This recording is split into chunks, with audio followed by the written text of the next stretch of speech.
Assalamualaikum warahmatullahi wabarakatuh. Pada kali ini saya akan membahas tentang pemahaman tiga aspek filsafat ilmu. Tiga aspek filsafat ilmu yang diaplikasikan yaitu dengan telaah ontologi, apa yang kita ketahui, ingin kita ketahui, kemudian epistemologi, yaitu bagaimana kita mengetahuinya, dan kemudian aksiologi, yaitu bagaimana kegunaannya serta sebab-sebabnya pada artikel yaitu yang berjudul pengaruh model pembelajaran dan kemampuan berpikir kritis terhadap hasil belajar sejarah. Nah, kalau kita amati secara telaah judul, kalau kita amati dari telaah judul ini terdapat tiga variabel, yaitu ada antara lain variabel independen dan dependen, yaitu variabel bebas dan variabel terikat.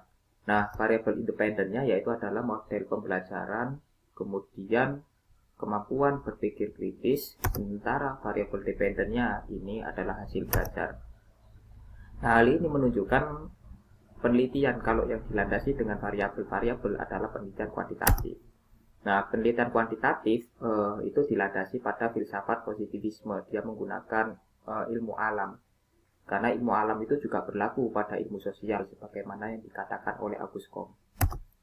Nah, filsafat positivisme itu memandang bahwa realitas atau gejala atau fenomena itu dapat diklasifikasikan relatif, tetap, konkret, teramati, terukur, dan hubungan gejala itu bersifat kausalitas atau sebab akibat.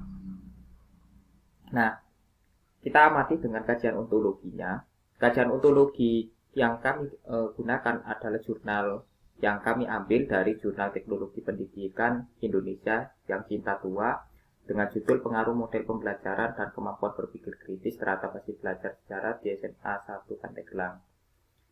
Jika kita lihat secara ontologi, apa yang ingin diketahui dari si peneliti, ada 4. Bagaimana pengaruh model pembelajaran induktif terhadap hasil belajar, bagaimana pengaruh pembelajaran yang diterapkan dengan kemampuan berpikir kritis serta pengaruhnya terhadap hasil belajar, bagaimana pengaruh model pembelajaran induktif terhadap kemampuan berpikir kritis, kemudian yang keempat adalah pengaruh model pembelajaran langsung terhadap kemampuan berpikir kritis serta hasil belajar. Nah, dasar ontologi memiliki beberapa dasar, yaitu satu, yaitu memenuhi dasar keterjangkauan dari secara empiris, dikarenakan peneliti melakukannya dengan pengetahuan awal, yaitu secara ontologi apa yang hendak diketahui, hasil belajar yang didapatkan dengan cara membaca buku dan penelitian terdahulu. Nah, yang dilakukan oleh peneliti membaca beberapa buku dengan penelitian terdahulu dengan rumusan-rumusan teori, menghasilkan rumusan-rumusan teorinya untuk mencari jawaban dari keempat rumusan masalah tersebut. Nah, sifat dan fakta empiris yang kedua, yaitu penelitian ini dapat diamati secara langsung dengan panca indera.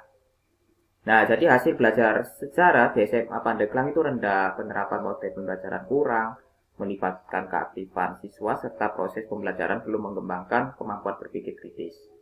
Yang ketiga, itu secara dunia empiris, ya, menggunakan peralatan yang dikembangkan sebagai membantu panca indera dengan seperti instrumen yang bisa membantu dalam proses pengambilan data dan perhitungan. Instrumennya adalah observasi, angket, dan tes. Yang keempat, objek penelitiannya sifatnya objektif. Ini berupa benda-benda yang terobservasi. Selain peserta didik, yaitu menggunakan kajian literatur, buku, dan jurnal penelitian. Kemanfaatannya berdasarkan ontologi di atas, ya, yang dikaji oleh si peneliti. Bagi pendidikan itu dapat dijadikan sebagai sumber penelitian terdahulu dalam kaitannya dengan 3 variabel tersebut kajiannya, model pembelajaran, berpikir kritis, dan hasil belajar. Nah, ini digunakan untuk meningkatkan kualitas penelitian dan menjadi bahan untuk membenahi 4 kompetensi guru, yaitu profesional, pedagogik, sosial, dan kepribadian dalam pembelajaran sejarah yang akan datang. Nah, dasar epistemologi memberikan dasar pembahasan tentang cara kerja ilmu pengetahuan, dalam usaha mewujudkan kegiatan ilmiah. Alur berpikir yang dilakukan oleh peneliti yang bernama Santosa ini secara paradigma, yaitu didasari dengan filsafat positivisme. Kenapa? Karena filsafat positivisme ini mendasarkan pada beberapa variabel-variabel. Nah, ini. Nah, yang kedua ini sudah dijelaskan 3 variabelnya, yaitu model pembelajaran, kemampuan berpikir kritis, dan hasil belajar sejarah. Yang ketiga mengutamakan data kuantitatif berupa angka atau statistik. Jadi data-data kuantitatif itu menjadikan dasar untuk menjawab beberapa suatu permasalahan-permasalahan yang akan diteliti. Secara empirik melihat model pembelajaran yang dilakukan oleh guru serta kemampuan berpikir siswa yang mempengaruhi hasil belajar sejarah sehingga memunculkan sebuah hukum. Salah satu ciri khasnya adalah dalam filsafat positivisme itu adalah memiliki hukum dan teori yang dibangun bahwa terjadi pengaruh yang signifikan antara model pembelajaran dan kemampuan berpikir kritis terhadap hasil belajar melalui analisis, yaitu ilmu statistik. Alat ukur untuk mendapatkan data yaitu berupa tes dan angket. Nah, ini. Kajian aksiologi, landasan aksiologi itu menjadi dasar pembahasan untuk menemukan nilai-nilai yang terkait dalam kegiatan ilmiah dengan menunjukkan nilai kebenaran perlu disadari adanya sebagai implikasinya. Jadi terdapat implikasi, yaitu keterlibatan setelah dilakukan penelitian. Ada beberapa dasar-dasar, yaitu kegunaan. Artikel ini menjadi referensi khususnya guru dalam meningkatkan kompetensinya, yaitu profesionalitas dalam pembelajaran sejarah. Yang kedua yaitu kebenaran. Antara kesesuaian, jadi ada kesesuaian antara teori yang dirumuskan oleh peneliti dengan hasil eksperimen karena penelitiannya sifatnya kuantitatif, dengan didukung data dan fakta temuan yang didapatkan melalui instrumen angket dan tes. Itu ada kebenarannya. Netralitas, terlihat peneliti itu menggunakan langkah-langkah yang sesuai dengan alur berpikirnya, mulai dari observasi permasalahan, kemudian merumuskan hipotesis, menguji hipotesis, dan melakukan analisis yang dilakukan secara sistematis dan konsisten. Jadi seperti itu. Kajian sebab musabab, first and last cause. Aristoteles itu dalam teorinya, teori kausalitasnya. Jadi teori kausalitas itu kausalitas itu gini, secara esensi itu memberikan sebuah investigasi bagaimana melihat suatu permasalahan. Nah, sebab musabab memiliki peran untuk menggali paham tentang kebenaran, kepastian, dan tahap-tahapnya. Jadi objektivitas, abstraksi, intuisi, dan juga pertanyaan tentang dari mana asalnya dan kemanakah arah pengetahuan. Dalam yang dilakukan oleh peneliti, yaitu Santosa, ini dari mana asalnya? Dia mendasarkan pada permasalahan-permasalahan yang ada. Ada 3 permasalahan, yaitu kemampuan berpikir kritis rendah karena pembelajaran tidak mendasarkan cara belajar siswa yang aktif. Kemudian juga pembelajarannya sangat monoton. Nah, kemanakah arah pengetahuannya? Arahnya mendasarnya yaitu menggunakan filsafat positivisme itu dengan pendekatan penelitian kuantitatif untuk menganalisis 3 variabel tersebut, yaitu model pembelajaran, berpikir kritis, dan juga hasil belajar. Jadi itu. Dengan paradigmanya yang deduktif dari umum ke khusus. Nah, sebab musabab awal dan akhir, first and last cause. Jadi filsafat pengetahuan dan ilmu pengetahuan itu berbeda. Kalau kita katakan filsafat pengetahuan itu gejala atau fenomena pengetahuan, kemudian menyoroti gejala pengetahuan manusia berdasarkan sudut sebab musabab yang pertama. Jadi secara ontologi, peneliti itu sudah melakukan kaidah-kaidahnya. Kaidah-kaidahnya menggunakan observasi dan juga beberapa referensi dan literatur.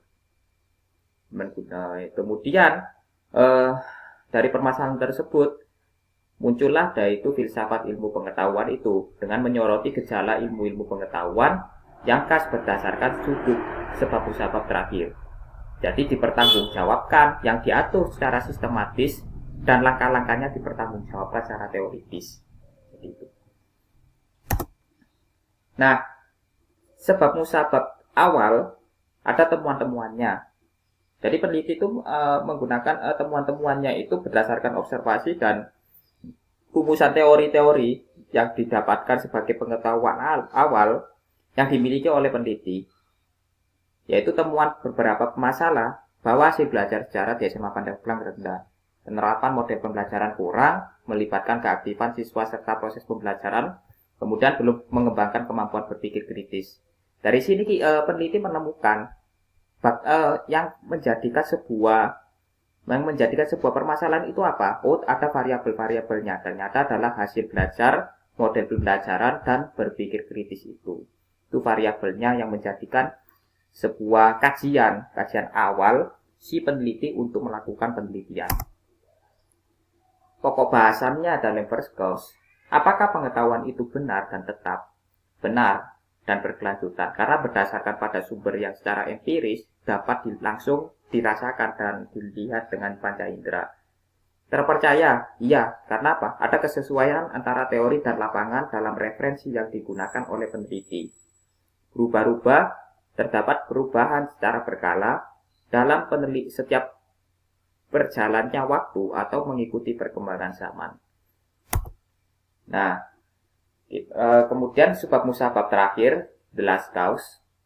Yang pertama yaitu menunjukkan keselarasan antara rumusan dan detail. Yaitu apa? Rumusan bagaimana? Yaitu pengaruh model pembelajaran induktif terhadap hasil belajar, bagaimana pengaruh pembelajaran yang diterapkan dengan kemampuan berpikir kritis, serta pengaruhnya terhadap hasil belajar. Yang ketiga, pengaruh model pembelajaran induktif terhadap kemampuan berpikir kritis. Yang keempat adalah pengaruh model pembelajaran langsung terhadap kemampuan berpikir kritis dan serta hasil belajarnya.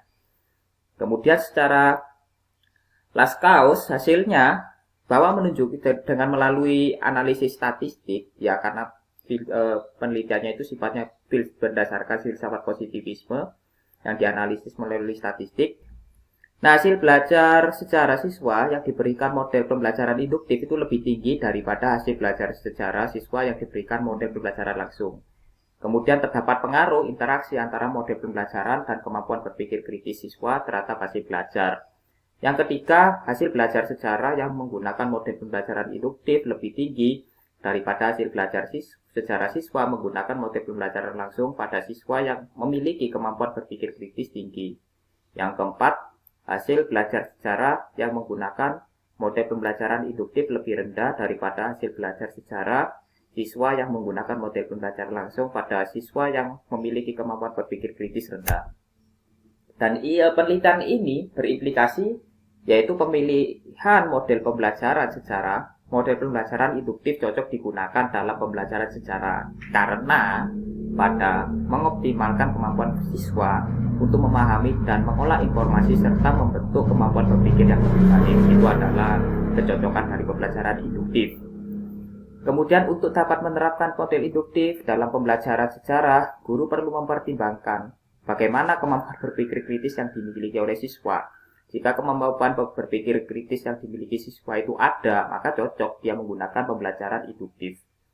Yang ketiga, siswa yang memiliki kemampuan berpikir kritis tinggi sangat cocok untuk diterapkan model induktif. Sementara siswa yang memiliki kemampuan berpikir kritis rendah lebih cocok diberikan model pembelajaran langsung. Jadi itu implikasi dari penelitian yang dilakukan oleh Santosa. Jadi penelitian-penelitian yang dilakukan oleh setiap peneliti itu memang harus dipertanggungjawabkan secara sistematis dan ilmiah. Dan mengutip kata Aristoteles sebagai pemikir yang hebat, pemikir bebas, kita tidak menerima semuanya yang kita dengar sebagai kepercayaan kita. Be critical and evaluate, yaitu kita kritisi dan evaluasi apa yang kamu percayai itu. Jadi seperti itu. Dan ketika ada penelitian-penelitian yang menunjukkan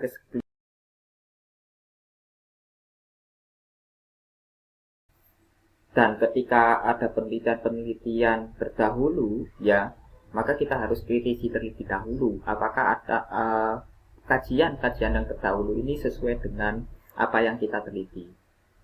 Nah, dari kajian-kajian terdahulu tersebut, ya, kajian-kajian terdahulu tersebut ini kita sesuai, apakah kita amati apakah antara kesesuaian ada kesesuaian antara teori yang dikaji dengan dengan yang ada di lapangan gitu. Kemudian bagaimana cara peneliti itu mendapatkan ilmu pengetahuan tersebut. Nah, itu kajiannya itu harus dikaji dengan secara ontologi, epistemologi, dan aksiologi tersebut. Dari kajian tersebut kita uji secara ontologi, epistemologi, dan aksiologi, maka itulah dapat dikatakan syarat-syarat dikatakan ilmu pengetahuan. Jadi kalau filsafat pengetahuan itu mendasari pada first cause, sementara filsafat ilmu pengetahuan itu mendasari pada last cause. Jadi begitu. Demikian itu dari kajian yang diteliti oleh Santosa. Sebetulnya sangat kecil sekali,